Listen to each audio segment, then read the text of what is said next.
ഞാനിപ്പോൾ M P Govindan മാഷ നേർക്കുന്ന ഒരു 25 വർഷങ്ങളായിട്ട് കാണുന്നുണ്ട്.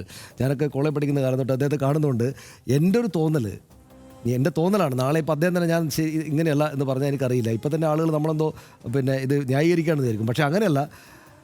അദ്ദേഹം ചിരിച്ചത് യഥാർത്ഥത്തിൽ എം പി ഗോവിന്ദൻ മാഷ്ട ചിരി യഥാർത്ഥത്തിൽ ജി സുധാകരനെതിരായിട്ടുള്ള പരിഹാസ ചിരിയല്ല. അദ്ദേഹം വിചാരിക്കുന്നത് മാധ്യമപ്രവർത്തകർ ചോദ്യം ചോദിക്കും. അത് ഏത് ചോദ്യം നോക്കോ, മാധ്യമപ്രവർത്തകർ ചോദ്യം ചോദിക്കുമ്പോൾ എന്തോ തർക്കുത്തരം പറഞ്ഞിട്ട് ഞാനിതാ ജയിച്ചിരിക്കുന്നത് എന്നുള്ള ഒരു ചിരി മൂപ്പർക്കുള്ളതാണ്. അതായത് എന്തെങ്കിലും സ്പോണ്ടേനിയസ് ആയിട്ടൊരു ചോദ്യം വരുമ്പോൾ പെട്ടെന്ന് പരിഗണിക്കുന്നൊന്നുമില്ല എന്ന് പറഞ്ഞിട്ട് ഒരു ചിരി അങ്ങ് ചിരിക്കും. ഈ ചിരി യഥാർത്ഥത്തിൽ അദ്ദേഹം ഉദ്ദേശിക്കുന്നത് ചോദ്യം ചോദിച്ച ആളേതാ ഞാനിതാ മലർത്തി അടിച്ചിരിക്കുന്നത് എന്ന മറ്റുള്ളൊരു ചെറു ചിരിയും ഒരു തമാശയാണ്, ഗൗരവമില്ലാതെ ചിരിക്കുന്നത്. അത് സത്യത്തിൽ ജി സുധാകരനെതിരായിട്ടുള്ള പരിഹാസ ചിരിയല്ല എന്നാണ് ഞാൻ വിചാരിക്കുന്നത്.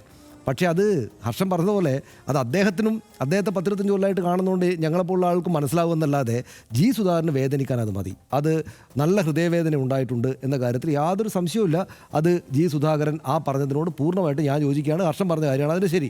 ഞാൻ ഈ പറഞ്ഞിരിക്കുന്ന കാര്യമല്ല, ഹർഷൻ പറഞ്ഞാണ് അതിൻ്റെ കാര്യം ശരി. അതുകൊണ്ട് എന്താണ് ചെയ്യേണ്ടതെന്ന് വെച്ചാൽ, ഇവർ ഈ പ്രശ്നം ഒഴിവാക്കാനാണെങ്കിൽ ഈ എം പി ഗോവിന്ദൻ മാസ്റ്റർ തന്നെ ജി സുധാകരനോട് ഫോണിൽ വിളിച്ചിട്ടോ നേരിട്ടോ പോയിട്ട് സംസാരിക്കുന്നതാണ് അവർക്ക് ആ പ്രശ്നം പരിഹരിക്കണമെന്നുണ്ടെങ്കിൽ നല്ലത് എന്നാണ് എനിക്ക് തോന്നുന്നത്. എന്നാൽ അവിടെ ഒരു പ്രശ്നം, ഒരു ഹൃദയവേദന ഉണ്ടായിട്ടുണ്ട്.